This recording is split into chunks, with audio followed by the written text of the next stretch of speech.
Central. Right now, there's just so much happening in our world. So much at stake at the start of every morning. And that's right. Good Morning America. We're right here, and we got you. We got you. Meteorologist Jennie weather coverage you can count on. It's been a very rainy Sunday evening, and we'll continue to see some rain over the next few hours. The majority of your Monday will be dry, though, but it's staying windy and also pretty chilly. All the details on the forecast coming up. Right now on News Channel 6 at 11, sextortion cases rising. What Georgians need to know about the latest cybercrime. Plus, more road work planned in the CSRA. We tell you what you need to know before you go. And the next edition of the Means Report gives us a preview of the state of MCG. Your News at 11 starts right now. Live from Television Park, this is WJBF News Channel 6 at 11. Good evening, everyone. I'm Renetta Dubose, and thank you for joining us here on News Channel 6 at 11. Coverage you can count on begins with an update on the condition of the pedestrian that was hit by a vehicle in Richmond County. The coroner's office says the pedestrian died after being taken to Wellstar MCG with injuries. Authorities say the pedestrian was crossing Peach Orchard Road near Morning Drive when he was hit by a northbound vehicle. No identity yet on that pedestrian. The Richmond County Coroner's Office, or Sheriff's Office rather, needs your help finding a missing man. 45-year-old Kendall Brown was last seen last Sunday at Mount Zion Missionary Baptist Church on Lumpkin Road.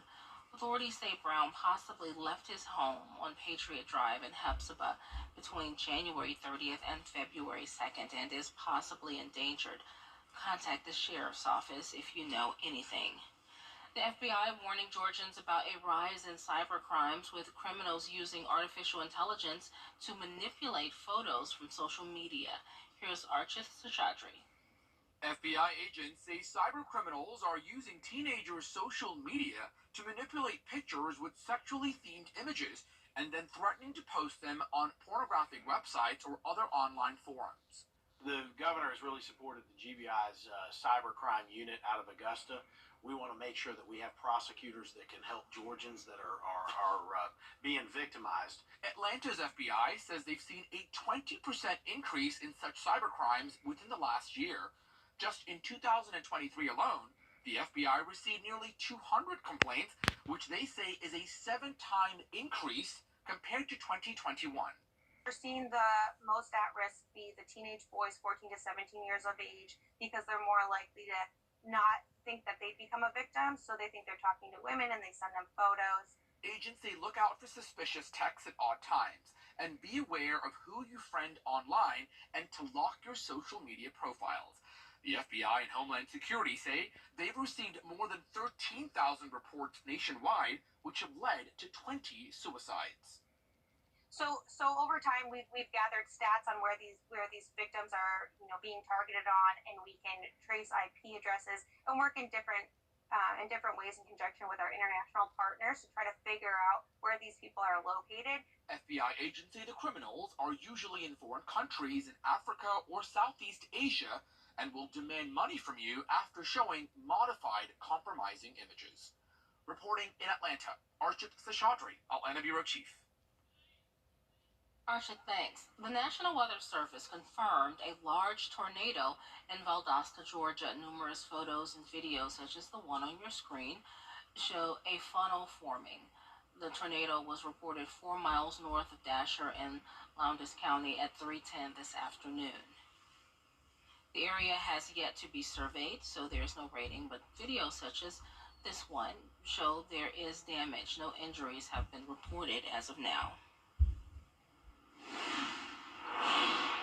Time now for a first look at our weather with meteorologist Jennifer Tracci. Hey, Jenna, still a rainy night for us. Yeah, a lot of rain for us here in the CSRA, Renetta, but to our south, all along the border of Georgia and Florida, there was a lot of severe weather reported, just like that tornado we were talking about. That was around Valdosta, but there was also a tornado reported in the Jacksonville area, right along the border of Georgia and Florida as well, and also some wind damage reports. So fortunately for us here in the CSRA, it was just a rain and wind event. No thunderstorms for us today. And and that's what we're seeing now as well. Really just some rain. It is definitely heavy at times, and you can see most of that heavy rain focused to our western half of our viewing area. And as we take a closer look here around Warren and McDuffie County, right around Thompson, there is some heavy rain moving in, very widespread as well. Further down towards the south, all of Jefferson County covered in rain. And then down in Emmanuel County, this just moved to the north of Swainsboro. So you're finally getting a break and no more rain for you, Swainsboro. But this is all going to continue to push up towards the northeast. Speaking of downtown Swainsboro, here's a live look at our Terry Lambert Hyundai Skyview cam. Very, very damp outside. Rainfall totals have reached nearly 1 inch down there, over an inch in Johnson County. The rest of us, not too impressive just yet, around a quarter of an inch at most around the metro. So winds are coming in from the northwest, 14 miles per hour in Aiken, 13 in Sandersville, 15 down in Wrightsville. So we do have a lake wind advisory that goes all the way through Tuesday morning. So the winds are not going to really let up too much. Now, this is all due to this low pressure system, but luckily, based off where it's located, that's why all the storms were to our south. It was a much cooler day as well today, high of 52 degrees, and right now we are in the 40s, so very chilly tonight with the clouds, and tomorrow morning we'll be in those low 40s. Not much rain in the forecast, though, for our Monday. All those details are coming up, but back to you. Thanks so much, Jenna. Former South Carolina Governor Nikki Haley returns to her home state to campaign. She made a stop at New Realm Brewing on Daniel Island for a rally. Haley's visit comes just one day after the Democratic primary in South Carolina, where President Joe Biden secured the win. And in just 3 weeks, Haley will go head-to-head with former President Donald Trump for the South Carolina GOP primary. During her rally, Haley related her campaign to her run for president as South Carolina's governor. But if we do this, it'll be like South Carolina all over again. It's going to be a tough 8 years, but we'll rally. And don't you want a country where we finally can talk to each other again? Before leaving the rally, Haley encouraged voters to get to the polls during the Republican primary, reminding them early voting begins on February 12th. And tomorrow, Haley will be making a stop in Aiken. It will be at the Etheridge Center on Scholar Loop. The rally begins at 2 o'clock in the afternoon. Work at Lewiston Road and the I-20 interchange in Columbia County begins this week. It will create a diverging diamond interchange, which will make it easier for cars to turn left on and off the interstate. In order to do that, several roads nearby will be closed. We're doing it because it's needed. We're doing it for the traveling public to improve their experience and their routes day to day. So yes, it's frustrating now and it's inconvenient, but it will be it is for them, and it will be a better product when it's completed. The detour will be at exit 183, that's Appling Harlem, and exit 194, South Bel Air Road. Work starts at noon Thursday, February 8th, and will last until Monday, February 12th. And tomorrow, Columbia Road to William Few Parkway will be closed from 9 a.m. to 3 p.m. for paving. Changes to Fort Eisenhower's Gate 1 start tomorrow, which could impact your morning commute. Between the hours of 5 a.m. to 9 a.m. Monday through Friday, only DOD ID card holders can use Gate 1. Now, if you show up with a pass, this includes VA-issued ID cards, you will be redirected to Gate 5 or Gate 6. You can use a DOD ID card or a Gold Star Family Entry card. Any child under 10 years old with a DOD ID holder will be allowed in as well. We are checking in on the Medical College of Georgia in the next edition of the Means Report. MCG Dean David Hess is our guest. Mr. Hess will give his State of MCG address in a few days. He will give us a preview of the speech. We talk about the importance of telehealth to make sure everyone has access to a doctor. We also talk about the possibility of new medical and dental schools coming to Georgia. The Partnership Campus, is called, in Athens, has been with us since 2008 to 10, so it's really been operating for 14, 15 years. And, we hate to lose them, but I think the thing you have to remember is, according to the LCME, which accredits medical education, we have the ability to backfill here. So when we lose that class at 60 per year, we will backfill and enroll more students in Augusta. So it'll actually lead to more students in Augusta and maybe some more in Savannah and maybe some more in Atlanta.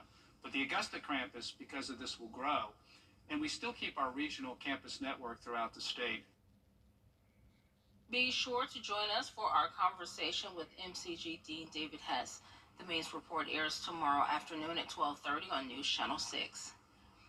And amazing new eye surgery finally has FDA approval, and it's changing people's ability to see big time. Tuesday on Jennie, we thought LASIK was revolutionary 25 years ago. A quick procedure meant no more contacts or glasses. But as many of you may have been told, not everyone's a candidate. Enter Evo. Dr. Bo Gardner and a patient tell us all about it. But it's basically making a polymer out of collagen, which is a natural substance that in our bodies. And so they basically have figured out a way to create a lens out of natural materials in a proprietary way, of course. But they have this great new technology. So it's natural, it's soft, it's flexible, and it slips right on top of your natural lens as an additive lens inside the eye.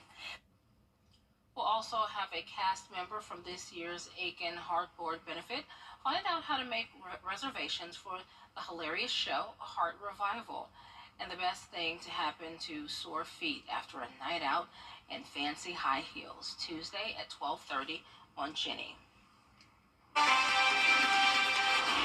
Rain continues the rest of our Sunday evening and into the overnight hours, but the majority of Monday will be dry, just very breezy. Clouds will eventually clear. We'll have sunshine throughout the rest of the week with a warm-up. I'll have all those details when we return.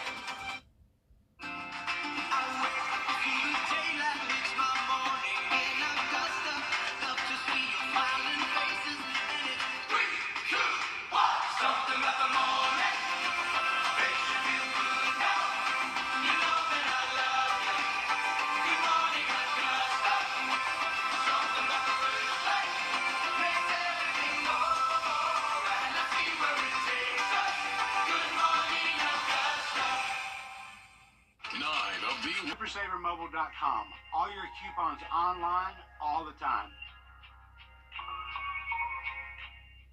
The CSRA is full of amazing women. Women who inspire. Women who innovate. Women who lead. That's why News Channel 6 brings you Women to Watch. On the last Wednesday of each month, News Channel 6 recognizes local businesswomen who are making a positive impact in our community. To nominate someone, just visit WJBF.com/Women to Watch and fill out the entry form. The Live 5 or 6 Skyview Network, sponsored by Terry Lambert Hyundai.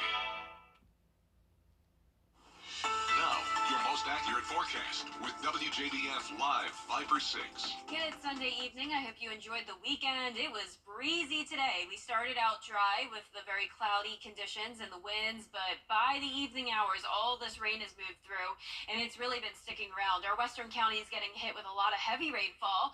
Not as much, though, to the north and to the west. If you're, say, in Aiken County, Saluda, you really didn't deal with that much rain today. Here's a closer look at Warren and McDuffie County, though, right over Warrenton, Thompson, widespread heavy downpours. Notice that lightning counter, though. It's 0 strikes, so these have not been thunderstorms today. It's just widespread light to heavy rainfall. Also down in Jefferson County, completely covered, and same thing over towards the east in Screven County over Sylvania. Now, over in the metro, though, only around 1/4 of an inch of rain, under 1/4 of an inch in Aiken County. So it's really been a sharp gradient here from, say, Crawfordville down to Sylvania, where we've seen 1/2 inch to even over an inch of rain throughout the day today. So it is very damp, though, across the metro. Here's a live look at our Terry Lambert Hyundai Skyview cam at Washington Road. 44 degrees as our temperature. So that combined with the winds and the rain, it is feeling pretty cold outside. Dew point of 40, visibility poor at 4 miles per hour. So right around the CSRA, we're seeing those low 40s. 42 in Sparta, 43 in Sandersville, 44 up in McCormick, and 45 in Barnwell. Winds coming in from the northwest. Pretty breezy down in Wrightsville and Swainsboro at 15 miles per hour. There is a lake wind advisory that goes through 7 a.m. tomorrow or Tuesday, all the way through Tuesday. It's going to be breezy. Also a wind advisory over the next couple of hours out to the west of us. So the winds are still going to be coming in strong, and it's all due to this low pressure system. That's what's generating the rainfall. But the location of this is key. So all the thunderstorms today were focused down towards the south of us. We actually have high pressure to our north, and that puts us in a wedge setup. up. So that high pressure is driving in some cooler air in the northeast wind. So that's why we were cooler today, only in the 40s and 50s. But we also have this front bringing in that flow of southerly moisture and also bringing some of those storms down in southern Georgia. And speaking of storms and severe weather, tomorrow marks the beginning of severe weather prep week. So be sure to join us throughout our newscast. We will have Monday's topic over family preparedness. And all week long, we'll be giving you some safety tips and teaching you about different types of severe weather. But for tomorrow's forecast, starting out around 40 degrees, climbing into the 50s, pretty cloudy throughout the day. Not much rainfall, though. High of 54, and then we'll see our highs continue to climb as it gets sunnier throughout the week, so it's going to be really nice throughout the majority of this week. But in the meantime, tonight, rain's still going on until around 4 a.m. A few showers possible tomorrow afternoon, but for the most part, it will be dry. And then by late Monday night into Tuesday, high pressure takes back over and will be nice and clear. Not much going on. Here's a closer look at home, though. At midnight, all that rain shifts off towards the northeast, so our western counties will be dry pretty soon. By 4 a.m., it exits completely. And then, as I mentioned, a few showers possible here and there in the afternoon with the clouds, but then by 8 o'clock on Monday, we will completely clear out. It'll just still be breezy. And your 10-day forecast showing the sunshine Tuesday through Thursday, warming up into the 60s, then up to 70 degrees over the weekend. And then as we go into next week, Valentine's Day, it'll be back down into the 50s. Alrighty, you can stay warm with your loved one. Very good point, Renata. All right, thanks, Jenna. Still ahead, the latest on the debate for the U.S. border up. USC Agin baseball looked for a win on opening weekend, and a Georgia basketball player hit a major milestone inside Stegeman Coliseum. Here Ghosting has sports next. It's not extra, just good, and served till 11 a.m. WJBF News Channel 6, honoring Black history. The News Channel 6 mobile app is now even better. Download it today. Now, WJBF sports coverage you can count on. It was an exciting day on the hardwood for our NCAA women's teams as they all looked for wins over conference rivals. Starting in Columbia, Coach Dawn Staley in South Carolina hosted Ole Miss.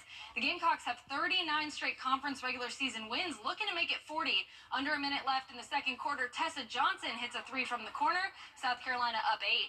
Next, Gamecocks possession. Final seconds of the half, Malaysia Fulwiley gets the layup to go. Fulwiley had 14 points on the night. South Carolina takes a 9-point lead into the half. There is Camila Cordoso, ESPN's projected number 4 overall pick in the 2024 WNBA draft, and there's why. She forced that turnover. Then Tahina Paupau finds Cordoso for the finish, and SC is up by 14. 6 minutes to play in the third. Cordoso again, she gets the post-entry pass, hits the drop step, finishes with the left hand. Incredible. She had 17 points on the night as South Carolina stays undefeated at 21-0 and wins big over Ole Miss 85-56. Meanwhile, in Athens, the Bulldogs hosted Kentucky and got off to a slow start, trailing 20-5. With a minute and a half to play in the first, Javin Nicholson drives and lays it in. Then in the second quarter, Bulldogs down by 13. A deep 2 from Thompson. Money. Georgia came alive in the second quarter, outscoring Kentucky 23-8. And with seconds to play, Damari Flournoy hits the buzzer beater. We head to halftime tied at 30. Fourth quarter, Georgia now leading by 3. Avenger finds Cole outside. How about that? Georgia battled back to break their 7-game losing streak and get the win 72-65, but that was arguably not the most exciting thing that happened at Stegeman. The cherry on top of a huge win over Kentucky at home was Javin Nicholson scoring 23 points against the Wildcats, which put her over the century mark. After the game, her teammates and coaches celebrated her 1,000 career points by giving her a special ball. A huge congrats to Javin Nicholson. The Clemson Tigers were also in action on Sunday as they hit the road to take on Virginia. Fourth quarter, Clemson up by 8, but the Cavs trying to chip away at that lead. Driving in the paint for the and 1. Virginia cuts the deficit to 5. A little later on, Tigers up by 1. Virginia swings it up top for the deep 3, and the Cavs retake the lead with 6:39 to play. But never fear, Clemson fans, Amari Robinson under the bucket for an easy 2. Tigers are back in business. 1:40 on the clock. Tigers up by 4. Nia Valentine slips, but manages to dump the ball to Mackenzie Kramer, who hits a stutter step and lets it fly. Swish. The Tigers would go on to win 75-69 and earn their first win on the road this season. And finally, over at USC Aiken, the Pacers dropped their first 2 baseball games to UNC Pembroke on Sunday. And they looked to avoid the series sweep, but unfortunately they couldn't get a win over the Braves as they lost Game 3 8-3. The Pacers will be back in action on Friday with a 3-game series against West Florida. That does it for sports. Renetta, let's send it over to you. All right, Kira, thanks. Coming up, a new set of flowers from Lego just in time for Valentine's Day. Details after the break. Caring for Carolina SRA Awards, Thursday, February 15th at 7 on News Channel 6. Lego's latest addition to its massively popular botanical collection is just in time for Valentine's Day. So, if your significant other is tired of played-out red roses or they don't like flowers that wilt, how about a bouquet of red Lego roses? The roses are in 3 different stages of bloom: bud, blooming, and full. The massive set contains 880 Lego pieces. You can purchase the bouquet on Amazon and Walmart for $60. Man, Cute. I love Legos, and That's I hate different. when flowers wilt and die. I get sad, yeah. so this might be right up my That's what I was going to say. You totally got get very sad. upset. I cry. It's fine. So this is perfect for you. So perfect for me. So you got to tell your significant other. I need Legos. Yes. Go to Amazon or Walmart. It looks real, It too. does, yeah. It looks 10 good. out of 10. I like it. Well, for a forecast, it looks pretty good this week as well. It's going to be cloudy and pretty chilly tomorrow, starting out at 40, warming up to 54. Not much rain tomorrow, just the clouds and the winds. Back to sunshine Tuesday through Thursday. It'll be beautiful, warming up each day, and then eventually to 70 degrees next Saturday. But of course, with the warmer temperatures, we also have some rain. All right, that's our report for now. Thanks for watching. We'll see you next weekend.